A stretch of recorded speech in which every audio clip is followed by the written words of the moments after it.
Cold war اپنے آخری مرحلے میں تھا، روس ٹوٹنے والا تھا، کمیونزم کی بساط لپیٹی جا رہی تھی، تب ویسٹ نے اسلام کے خلاف اسلاموفوبیا کو پروموٹ کرنے کا اشارہ دینا شروع کر دیا تھا۔ سلمان رشدی کی کتابوں سے پوسٹ کولڈ وار اسلاموفوبیا کی باضابطہ شروعات ہو چکی تھی۔ سلمان رشدی کو فریڈم آف ایکسپریشن کے نام پر ملنے والا پروٹیکشن اس بات کی طرف اشارہ تھا کہ ویسٹ کا اگلا نشانہ اسلام بننے والا ہے۔ یہ سب اچانک سے شروع نہیں ہوا تھا، بلکہ ویسٹ کی سوچی سمجھی پالیسی کا حصہ تھا۔ اس پالیسی کا خلاصہ تب ہوا جب سیموئل فلپ ہنٹنگٹن کی کتاب دی کلیش آف سویلائزیشن چھپ کر دنیا کے سامنے آئی۔ USSR کے ٹوٹنے کے بعد یہ کتاب لکھی گئی تھی۔ اس کتاب کا اہم مقصد امریکہ اور ویسٹرن یورپ کی حکومت، انٹیلیجنشیا اور عوام کو یہ بتانا تھا کہ اب کولڈ وار کے خاتمے کے بعد سویلائزیشن کا کلیش ایک اہم مدعا ہوگا، اور اس کو کیسے ہینڈل کیا جائے یہ امریکی حکومتوں اور انٹلیکچوئلز کو سوچنا ہے۔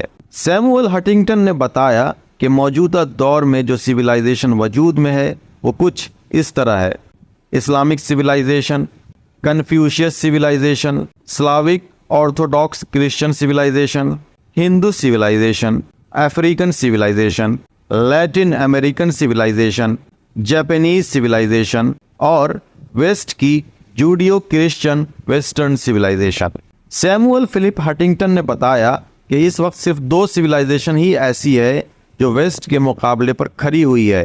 وہ دونوں سویلائزیشن ہیں کنفیوشیس سویلائزیشن اور اسلامک سویلائزیشن۔ باقی کی ساری سویلائزیشن یا تو ختم ہو جائیں گی یا امریکہ اور ویسٹرن یورپ کے ساتھ فٹ ہو جائیں گی۔ ہنٹنگٹن نے ایک کام اور بتایا کہ باقی کی ساری سویلائزیشن کو آپس میں کبھی کوآپریٹ مت کرنے دو، ان کے بیچ جتنا ہو سکے اتنا دوری پیدا کرو اور اسلامک اور چائنیز سویلائزیشن کے خلاف میدان جنگ میں اتر جاؤ۔ اس کے بعد سے ہی ہم دیکھتے ہیں کہ اسلام کے خلاف بہت بڑے لیول پر اکیڈمک اور الیکٹرانک پروپیگنڈا پوری دنیا میں شروع کر دیا گیا۔ برنارڈ لوئس جیسے اورینٹلسٹ اور ویسٹرن امپیریلزم کے حمایتی کو اسلامک اسکالر کا چولا پہنا کر پورے امریکہ اور یورپ کی اکیڈمیا میں اسلام کے خلاف بولنے کے لیے اتار دیا گیا۔ 9/11 کے ورلڈ ٹریڈ سینٹر پر حملے کے بعد یہ اپنے پیک پر پہنچ گیا۔ مشہور انڈین جرنلسٹ کلدیپ نیر کہتے ہیں کہ USSR کے ٹوٹنے کے بعد ایک فنکشن میں ان کی ملاقات British prime minister Margaret Thatcher سے ہوئی۔ کلدیپ نیر نے تھیچر کو مبارکباد دی اور کہا کہ آپ کا دشمن USSR تو ٹوٹ گیا۔ تھیچر نے جواب میں کہا کہ ابھی ویسٹ کا دوسرا دشمن اسلام باقی ہے۔ USSR کے ٹوٹنے کے آخری دنوں میں ویسٹ نے جس اسلاموفوبیا کی شروعات کی تھی، اس اسلاموفوبیا کا پہلا مائل سٹون سلمان رشدی ہے۔ مسلمانوں کے ذریعے سلمان رشدی کا ویرودھ کیا گیا، جس پر مسلمانوں کو ایکسٹریمسٹ اور فنڈامنٹلسٹ کہا جانے لگا۔ پھر لگ بھگ 10-15 سالوں تک مسلمانوں پر یہی 2 لیبل لگائے جاتے رہے۔ پھر ورلڈ ٹریڈ سینٹر پر حملہ ہوتا ہے اور ویسٹرن اسلاموفوبیا کا سیکنڈ فیز شروع ہوتا ہے۔ اب مسلمانوں پر لگنے والے الزام میں ایک تیسرا ورڈ ٹیرورسٹ بھی جڑ جاتا ہے۔ پہلے کے مقابلے میں مسلمانوں کے چاروں طرف گھیرا تنگ ہونے لگتا ہے۔ ٹیرورزم کے نام پر مسلمانوں کی بڑی تعداد کو پکڑ کر جیلوں میں ڈالا جاتا ہے۔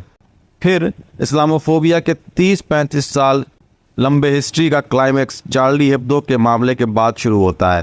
اس کے بعد پوری دنیا مسلمانوں پر ایسے ٹوٹ پڑتی ہے جیسے کوئی بھوکھا دسترخوان پر ٹوٹ پڑتا ہے۔ اسلام اور مسلمان کو اچھوت بنانے کی مہم چل نکلتی ہے۔ دوسری طرف چین کے خلاف بھی اوئیگر کا مدعا اٹھایا جاتا ہے۔ مسلم اور چائنیز کو آپس میں لڑانے کی پوری کوشش کی جاتی ہے۔ ایڈرین جیز جیسے اینتھروپولوجین کو اس کام پر لگایا گیا، جس نے چین کے خلاف اوئیگر کا مدعا پورے یورپ، امریکہ سمیت پوری دنیا میں پھیلا دیا اور لگ بھگ کامیاب بھی ہونے لگا۔ لیکن پھر دنیا کو ویسٹ کی چالاکی سمجھ میں آنے لگی اور ویسٹ کے ستائے ہوئے لوگ آپس میں یونائٹ ہونے لگے۔ چینی اور اسلامک سویلائزیشن کے بیچ آپسی اتحاد شروع ہو گیا۔ آرتھوڈاکس کرسچن اور اسلامک سویلائزیشن کے بیچ اتحاد ہونے لگا۔ لیٹن امریکہ کے ساتھ چین اور روس کا اتحاد شروع ہو گیا۔ افریقہ کا اتحاد چین، روس اور مسلم سویلائزیشن کے ساتھ ہونے لگا۔ ویسٹ کے خلاف بننے والے یہ سارے اتحاد آج نئی اونچائیوں کو چھو رہے ہیں۔ ایسا لگتا ہے کہ امریکہ اور ویسٹرن یورپ کی سازشیں بیکار ہونے لگی ہیں۔ کیا سچ مچ میں امریکہ اور ویسٹرن یورپ ناکام ہونے لگا ہے؟ اس پر آپ کا کیا خیال ہے؟ کمنٹ کر کے ہمیں ضرور بتائیے۔